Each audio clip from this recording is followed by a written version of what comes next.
అలాగే వాలంటరీ వ్యవస్థని అమలుపరిచి 5,000 కాదు 10,000 ఇస్తామన్నారు. ఇప్పుడేమో వాలంటీర్లను పక్కన పెట్టేసి సచివాలయ సిబ్బందితో నిన్న 1వ తారీఖు నాడు డిస్ట్రిబ్యూషన్ చేశామంటున్నారు. మళ్ళీ ఇక్కడ మేము జగన్మోహన్ రెడ్డి గారిని చంద్రబాబు నాయుడు గారు వదిలి వెళ్లటం లేదు. ఎలాగంటే జగన్మోహన్ రెడ్డి గారు స్థాపించిన సచివాలయ వ్యవస్థ ద్వారానే డిస్ట్రిబ్యూషన్ సిస్టమ్ జరిగిందని చెప్పి మనం చేస్తున్నాం.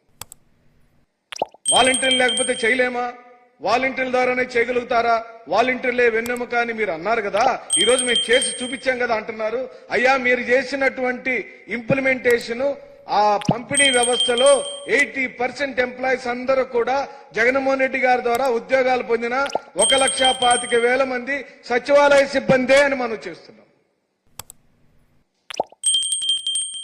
అంటే జగన్మోహన్ రెడ్డి గారు మంచి పనులను తీసివేసి ఒక్కడుగు కూడా మీరు ముందు వేయటానికి ఎక్కడ ఏం తావులేదు.